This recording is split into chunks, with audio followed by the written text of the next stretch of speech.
Irmãos, nós vamos começar hoje a falar a respeito de alguns salmos na Bíblia que são muito interessantes, porque eles... Vocês sabem, os titulozinhos, os subtítulos que são colocados acima dos capítulos, eles não são inspirados, né? Não são inspirados.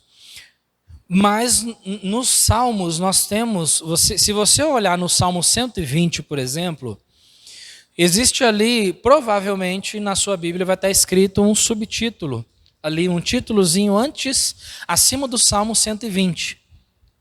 A partir do Salmo 120, né? E em cada salmo, até o Salmo 134. Eu não sei se na sua Bíblia, é muito provável que esteja escrito assim, não sei se está, mas Cântico dos Degraus, ou Salmos de Romagem, ou Cântico das Subidas, alguma coisa nesse sentido. Ali vai ter o subtítulo aí na sua Bíblia.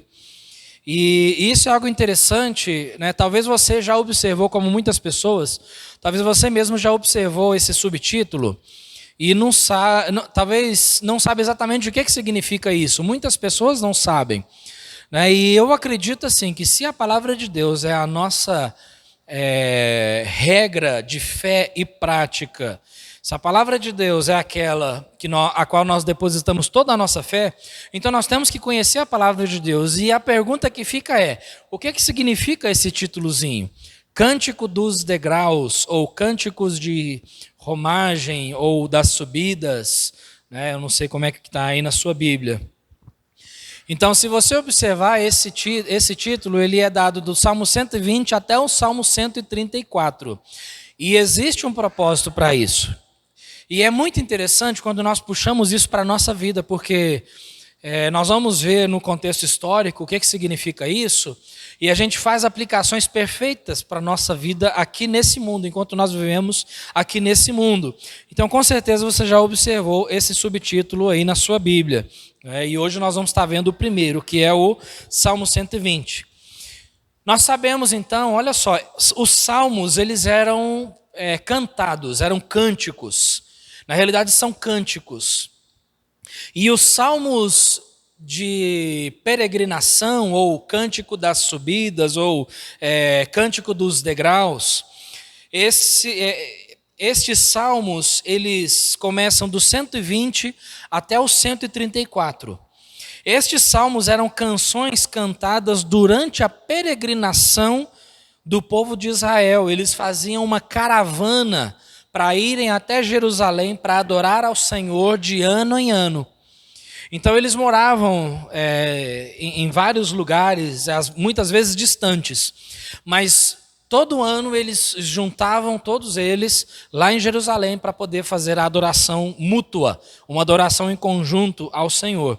E quando eles saíam das suas casas para irem até Jerusalém, então eles entoavam estes cânticos. E geograficamente falando, Jerusalém ficava no alto de uma montanha.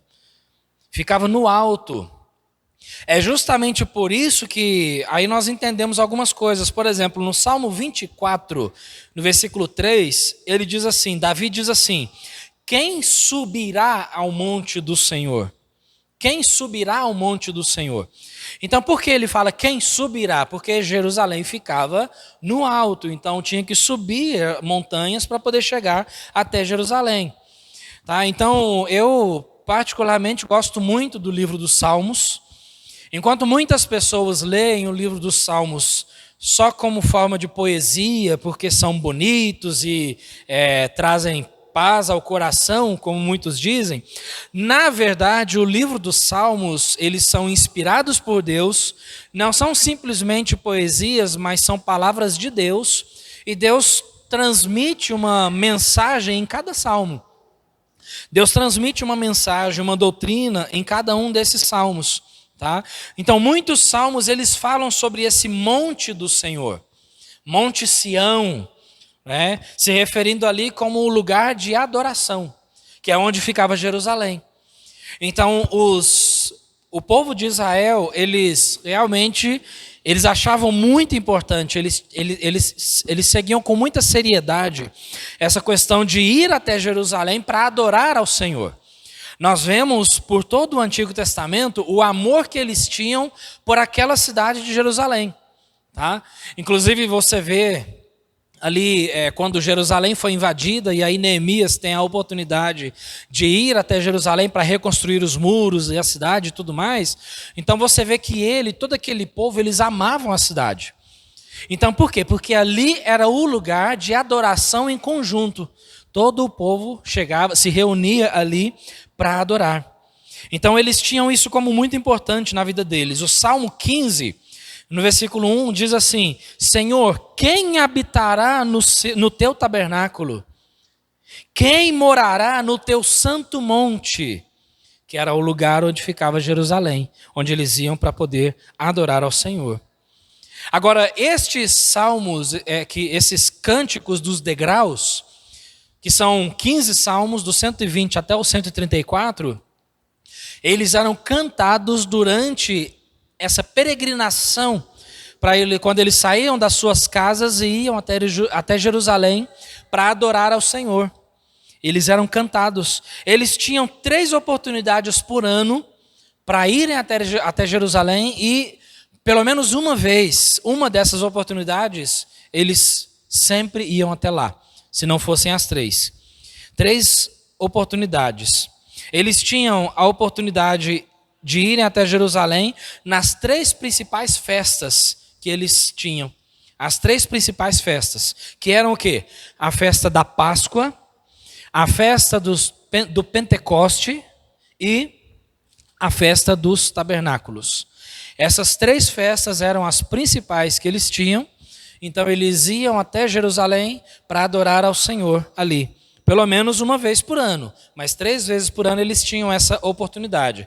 Lá em Jerusalém, durante essa peregrinação até chegar lá, às vezes caminhavam dias até chegarem lá, eles levavam ofertas, sacrifícios e chegando lá faziam várias celebrações de cultos. E estes salmos eram entoados durante a caminhada. Então é algo interessante quando nós paramos e refletimos por que foi colocado como cântico dos degraus. Aí tem uma segunda posição. Algumas pessoas acreditam que chegando lá, até chegar no templo, eles tinham degraus para subirem, e aí em cada um desses degraus eles entoavam esses cânticos. Mas a posição mais aceita é que esses cânticos, eles eram cantados durante toda a trajetória deles. O povo fazia caravana para a caminhada. No caminho eles dormiam em tendas, levavam animais para serem sacrificados e outras ofertas, que nem eu falei.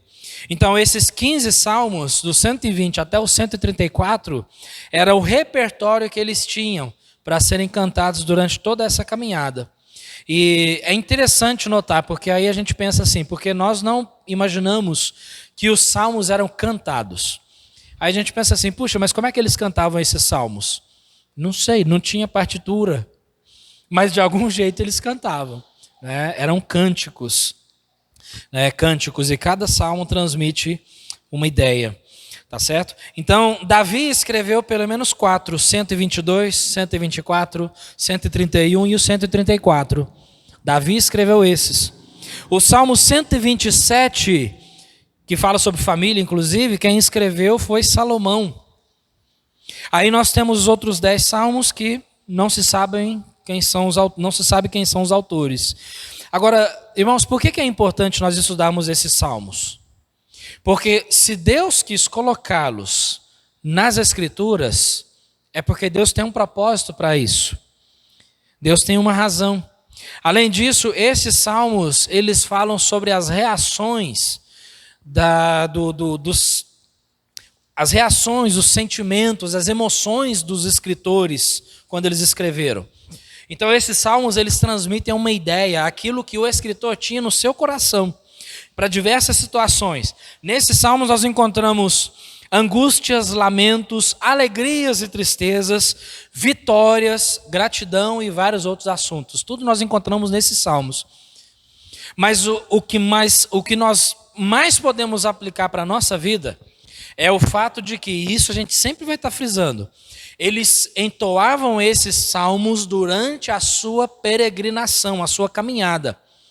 E quando nós pegamos os assuntos contidos nestes salmos e consideramos que a nossa vida nesse mundo é uma caminhada e que um dia ela vai chegar ao fim, nós vamos chegar até o nosso destino final. Quando nós consideramos isso, nós conseguimos fazer ótimas aplicações para nós. Porque eles cantavam isso durante a caminhada até chegarem no lugar de adoração. Nós pegamos essas ideias, esses conceitos, esses ensinamentos que tem nesses salmos para nós, durante a nossa caminhada, até que nós cheguemos no nosso destino final, que claro, é o céu, né? Então, nós podemos fazer ótimas aplicações para nós. Durante a caminhada deles, eles enfrentavam muitos perigos. Além de frio à noite, calor durante o dia, era muito comum eles terem ladrões, que a Bíblia chama de salteadores. Era muito comum isso. E como eles levavam ofertas, levavam bens, animais para serem sacrificados, então era muito comum que nas montanhas ou vales eles encontrassem salteadores querendo passar a mão em tudo aquilo que eles estavam levando. Então eles estavam suscetíveis a perigos durante a caminhada. Então isso é muito interessante. Você vai ver que as aplicações que nós fazemos para nós, elas são perfeitas. O primeiro salmo que a gente vai estar vendo então é o salmo de número 120. Salmo 120. Esse é o primeiro salmo e por ser o primeiro ele já começa de uma forma bem interessante. Olha o que ele diz ali no Salmo 120. Diz assim: na minha angústia clamei ao Senhor e me ouviu. Senhor, livra a minha alma dos lábios mentirosos e da língua enganadora. Que te será dado ou que te será acrescentado, língua enganadora? Flechas agudas do poderoso, com brasas vivas de zimbro. Ai de mim, que peregrino em Meseque e habito nas tendas de Quedar. A minha alma bastante tempo habitou com os que detestam a paz. Pacífico sou, mas quando eu falo, já eles procuram a guerra. A gente vai estar vendo aqui o que ele quer transmitir aqui nessa oração por livramento. Vamos orar, irmãos, mais uma vez, pedindo ao Senhor para nos abençoar, nos ajudar a compreender. Senhor nosso Deus, agradecemos ao Senhor, Pai, pelo privilégio de podermos abrir a Tua palavra e ouvirmos a voz do Espírito Santo. Pedimos ao Senhor que o Senhor esteja falando conosco, que o Senhor mostre-nos, Pai, grandes coisas através deste salmo e ajude-nos, Pai, que o Espírito Santo faça todas as aplicações que nós precisamos para as nossas vidas. Essa é a nossa oração a Deus, no nome de Jesus, amém. Irmãos, o Salmo 120, então hoje nós vamos estar vendo aqui a respeito de vivendo em um mundo mau. Vivendo em um mundo mau. E eu creio que isso não é segredo, não é novidade para ninguém, né? A gente vive num mundo mau, não é verdade? Tem tanta gente que coloca esperança nas coisas desse mundo, a nossa esperança não é aqui. A nossa esperança é no céu, é lá que nós vamos gozar de uma vida perfeita. Esse mundo não. Nesse mundo, infelizmente, nós sempre teremos aflições e angústias. E não é à toa que ele já começa dizendo: na minha angústia clamei ao Senhor e me ouviu. Na minha angústia clamei ao Senhor e me ouviu. Então você vê aqui algumas coisas que são mencionadas aqui que nos ajudam a entender o coração do salmista e aplicamos para a nossa vida. Então, primeiramente, nós vemos aqui que trata-se de alguém que passou por uma angústia. Então, isso aqui não é simplesmente um poema ou alguma coisa assim que, eu estou inspirado, eu vou escrever. Não, isso aqui são exposições de sentimentos, coisas que o salmista sentia estava sentindo, e isso fez com que ele escrevesse esse salmo. Na minha angústia clamei ao Senhor. Uma característica marcante dos salmos é que os escritores eles derramam seus corações diante do Senhor com intimidade e sinceridade. Quando você abre os salmos para ler, você não consegue ver isso, a sinceridade que eles têm. Tem tantos salmos que é tão gostoso, são tão gostosos de ler, porque parece que você se identifica, dependendo da situação que você se encontra, você se identifica com aquele salmo. Por quê? Porque muitos desses salmos foram escritos durante um momento de aflição e angústia. Então nós nos identificamos muito com eles. Por quê? Porque a angústia é uma característica da nossa peregrinação aqui. Então nós vamos fazer um paralelo entre a peregrinação deles e a nossa peregrinação. Esse é um sentimento que, vez ou outra, nós sempre teremos que enfrentar durante a nossa caminhada nesse mundo. É aquele sentimento de opressão, aflição, é aquele sentimento de aperto no coração. Agora está começando a se ajeitar algumas coisas, mas no ano passado, quando começou a pandemia, irmãos, quantas pessoas eu encontrei, e você encontrou, com aflição no coração, sem saber o que ia acontecer? Quantas pessoas com medo do que estava acontecendo, medo disso que era tão desconhecido, e ainda é, né? Ainda está sendo descoberta coisas sobre essa pandemia, mas é um sentimento que nós enfrentamos sempre. E outros personagens bíblicos também enfrentaram isso. Por exemplo, o profeta Jonas. Lembra de Jonas? Deus enviou Jonas para ir até a cidade de Nínive, mas ele fugiu para Tarsis, querendo fugir da face do Senhor, mas ninguém foge de Deus. Então Deus pega ele de jeito através de um grande peixe, e lá dentro do ventre daquele grande peixe, ele clama a Deus. Aí em Jonas 2 ele diz: na minha angústia clamei ao Senhor, e ele me ouviu. Então Jonas passou por um momento de aflição que nós nunca imaginaríamos, mas ele clamou ao Senhor naquele momento de angústia. Eu não sei se você já parou para imaginar, mas como seria você se encontrar dentro do ventre de um peixe, sabendo que estava sendo corrigido pelo Senhor? Entende? Então a gente vê, então, na angústia clamei ao Senhor. Deus usou um peixe para engolir Jonas e assim levar ele até próximo da cidade onde ele deveria ir. Jonas poderia ter morrido lá naquele mar. Era natural, na realidade, ele deveria ter morrido lá, porque quem sobreviveria? Mas Deus, na infinita misericórdia dele, o que ele faz? Envia um peixe, engole Jonas, leva ele até o lugar, até lá, o porto onde ele deveria, a praia onde ele deveria ir, e aí de lá ele foi pregar. Mas ele se arrependeu, ele disse lá no ventre: na minha angústia, clamei ao Senhor. Clamei ao Senhor. Está vendo, irmãos? Então, para aqueles que gostam de ler os Salmos simplesmente porque os Salmos são livros, são capítulos bonitos, gostosos de ler e tudo mais, não vai querer ler o 120. Porque ele menciona algumas coisas aqui que é preciso entender o que ele está querendo dizer.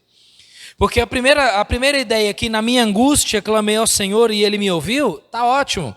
Só que depois ele menciona algumas coisas aqui sobre lábios mentirosos. Ele fala aqui a respeito de Quedar e Meseque. O que é isso? Então são coisas que, quando nós entendemos, a gente aplica melhor para a nossa vida.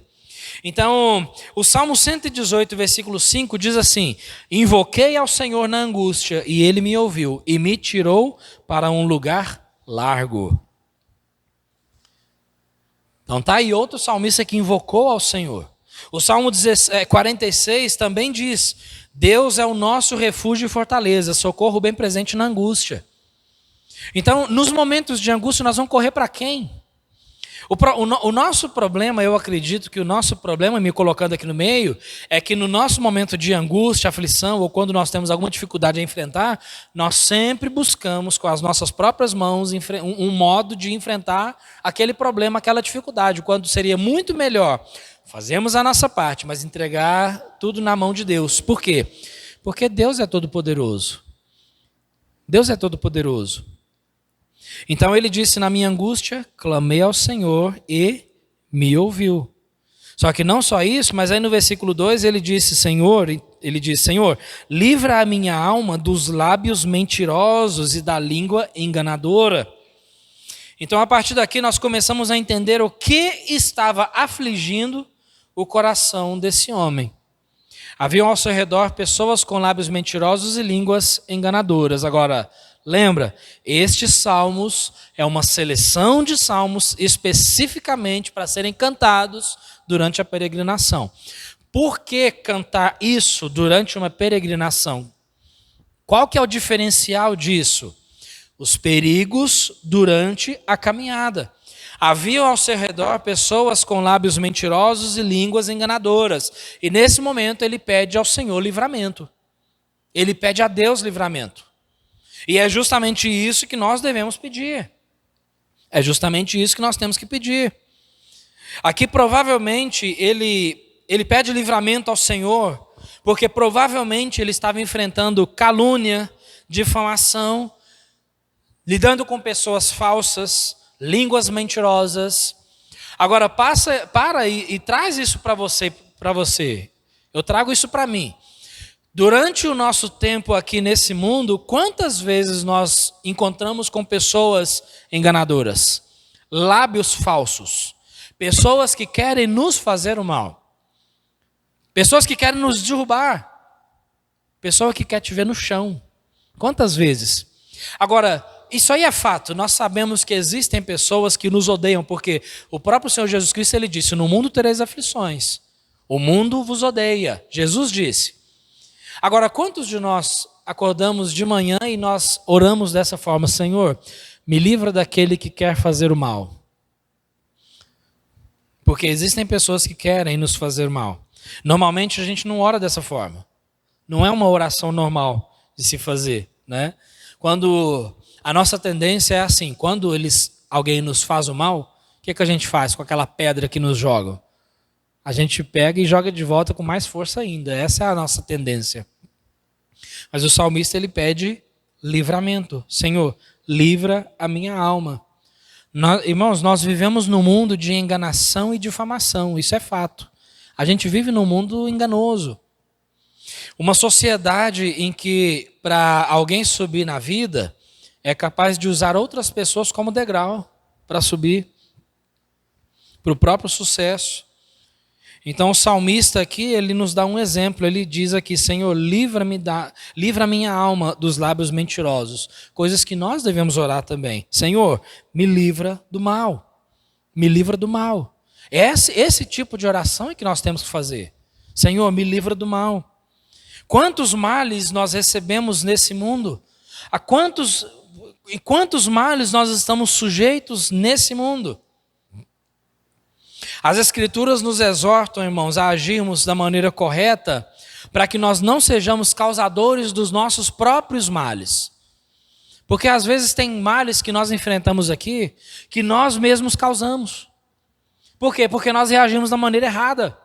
De repente alguém me faz o mal e eu reajo de uma maneira pior do que até aquela pessoa, e eu vou colher os frutos daquilo. 1 Pedro 2,12, ele diz que nós devemos ter o nosso viver honesto entre os gentios. Por quê? Porque aí quando eles vêm falar mal de nós, eles vão ficar confundidos, porque não tem o que falar. Quando nós reagimos da maneira correta, nós não damos razões para que a difamação chegue até nós. Então o nosso velho homem quer atirar a pedra de volta, mas nós devemos lembrar do exemplo de Jesus. Quando ele era difamado, ele não difamou. Injuriado, mas não injuriou. Ele não abriu a sua boca. Então, olha só, o problema é que muitos cristãos, eles dão razão para que as pessoas falem mal deles. Porque são crentes impulsivos, contenciosos, fofoqueiros, mexeriqueiros.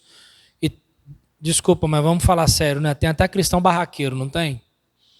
Tem uns cristãos que é tão barraqueiro que, olha, se você tocar num fio de cabelo, já vai fazer a maior tempestade, né, num copo d'água, como se diz.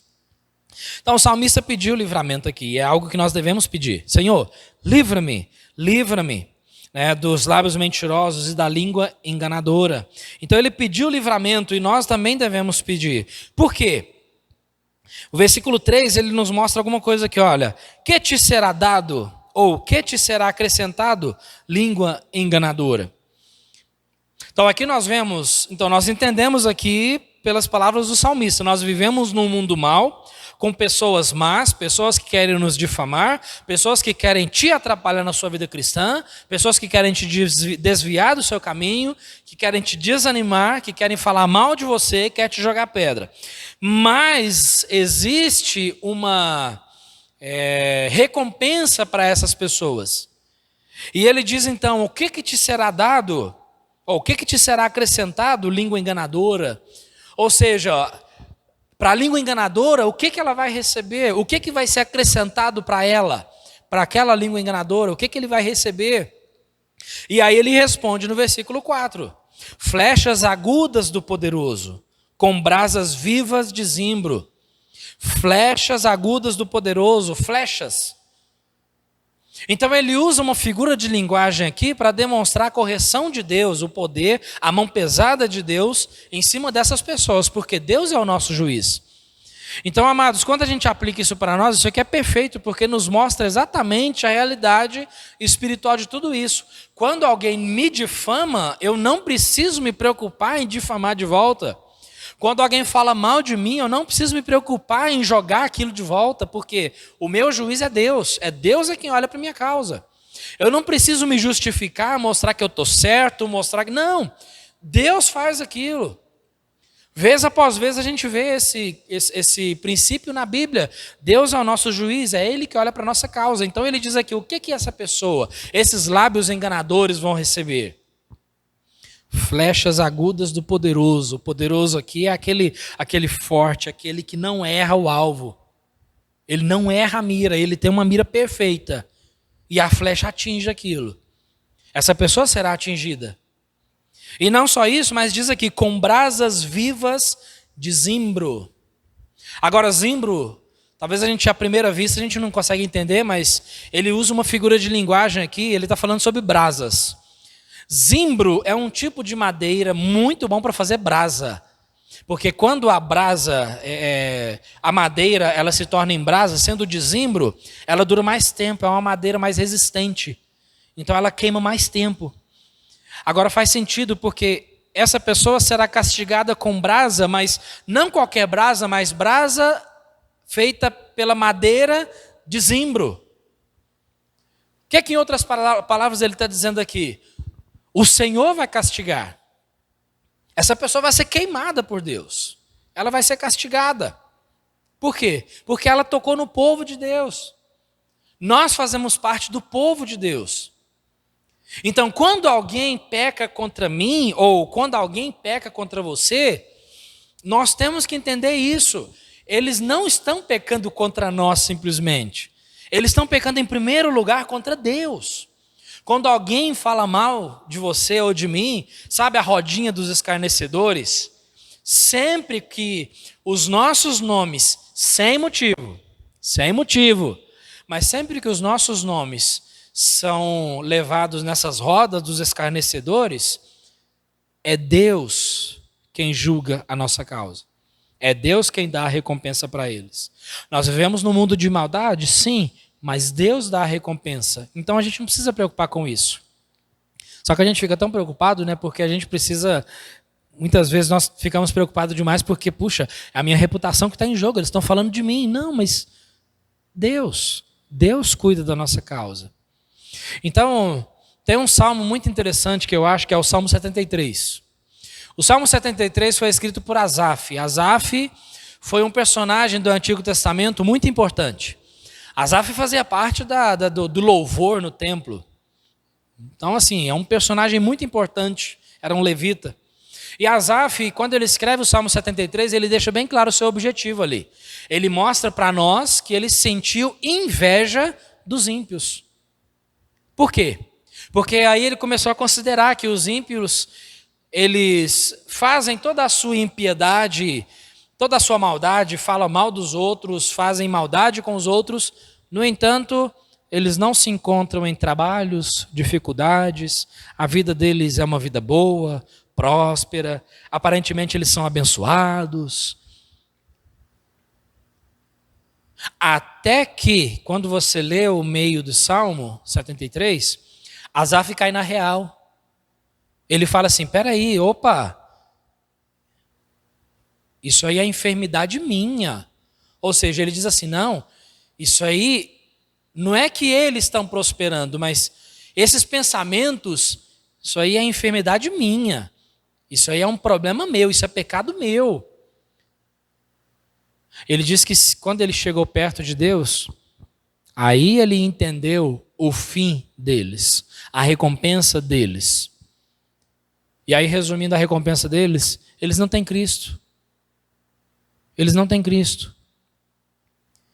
Então esse é um tipo de pensamento que nós temos que colocar na nossa mente. Tá, falam mal de mim? Tudo bem.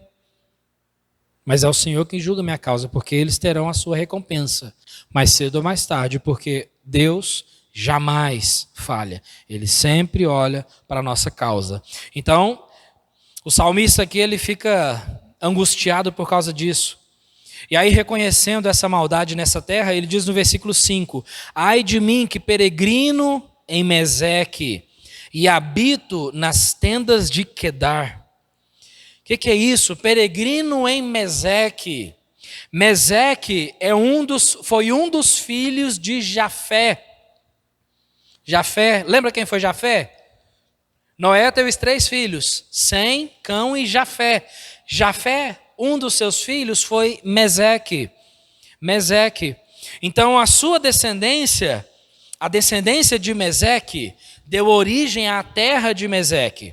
Essa terra de Meseque, ela era governada por um líder de um exército, um líder muito poderoso, que era contra Deus, contra o povo de Deus, chamado Gog.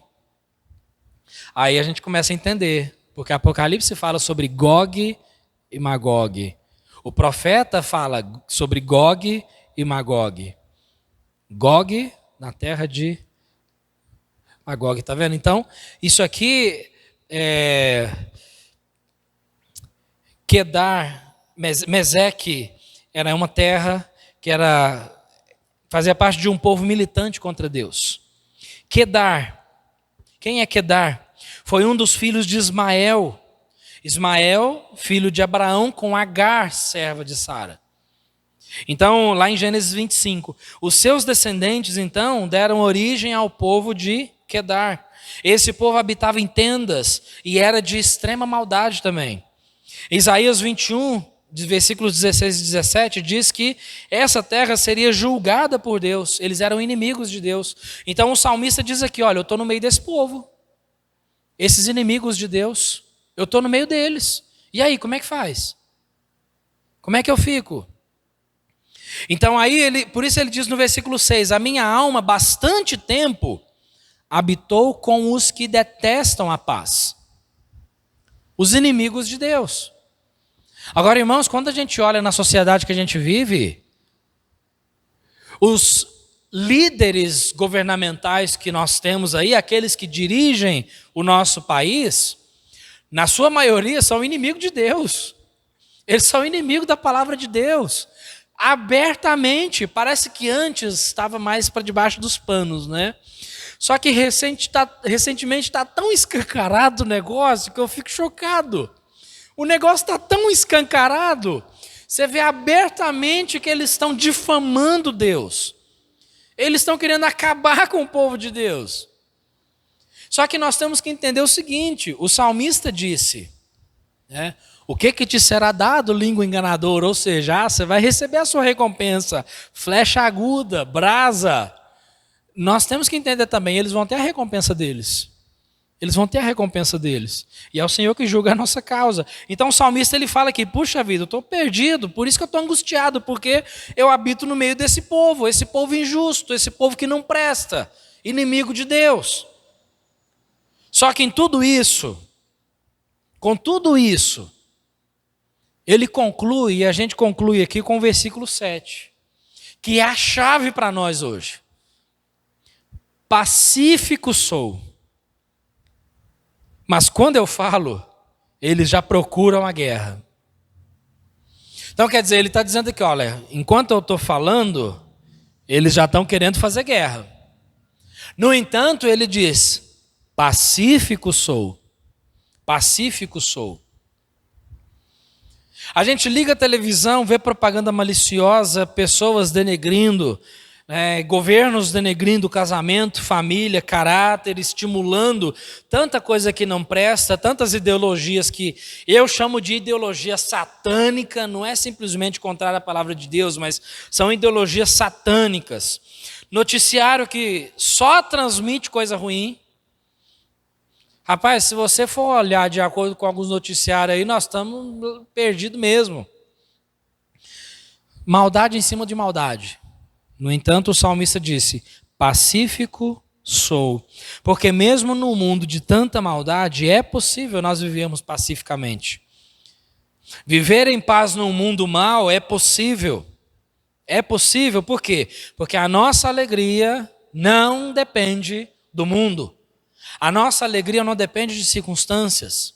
A gente olha lá em Atos, Paulo e Silas, quando eles estavam presos lá, quando eles estavam na prisão, perto da meia-noite cantando um hino ao Senhor. Por quê? Porque a alegria não depende da circunstância. Então a nossa alegria não depende disso. A gente até canta aquele cântico sobre isso, né? Não olha as circunstâncias. E realmente a gente não deve olhar as circunstâncias mesmos. Então a nossa alegria não depende de nada que acontece. Por isso o salmista fala, olha, tudo bem, eu estou angustiado, habito no meio de um mundo de pessoas com lábios mentirosos e enganosos, um povo inimigo de Deus, um povo que quer o meu mal, porém, pacífico sou. Pacífico sou. Então isso nos ensina muita coisa, irmãos. Não seja o causador da guerra. Para se viver bem num mundo tão mau, é preciso buscar a paz. Só que muitas vezes não é possível. Muitas pessoas não querem a paz, mas pelo menos da minha parte eu não vou ter o que ser cobrado. Então a chave de tudo isso aqui, o salmista mostrando, pacífico sou. Mas a ideia central, o versículo 1 diz, na minha angústia, clamei ao Senhor, e Ele me ouviu. Ele atendeu ao meu clamor. Salmo 91:15 diz assim, Ele me invocará, e eu lhe responderei. Estarei com ele na angústia, dela o retirarei e o glorificarei. Eu acho interessante quando ele diz isso. Ele me invocará e eu lhe responderei. Estarei com ele na angústia. Ele não diz, eu o tirarei da angústia, mas eu estarei com ele na angústia. E é isso que nós não podemos nos esquecer. Então, em todos esses ensinamentos que nos trazem o Salmo 120, nós entendemos muito bem, então, que assim como o salmista enfrentou todos aqueles perigos, nós também enfrentamos. E a questão é, como nós vamos reagir diante de tantos perigos, diante de tanta falsidade, diante de tanta brutalidade contra nós, o povo de Deus, aqueles que querem fazer o certo. Como nós vamos reagir? Ou nós vamos reagir como o salmista, clamei ao Senhor, pacífico sou. Ou nós vamos perder a nossa razão e ser difamados, porque reagimos da maneira errada. Aí nós seremos tão errados quanto eles. Que o Senhor nos ajude, porque fácil não é, mas é possível. Não é fácil, mas é possível. Então, somente pela misericórdia de Deus. Amém? Vamos orar então e pedir isso?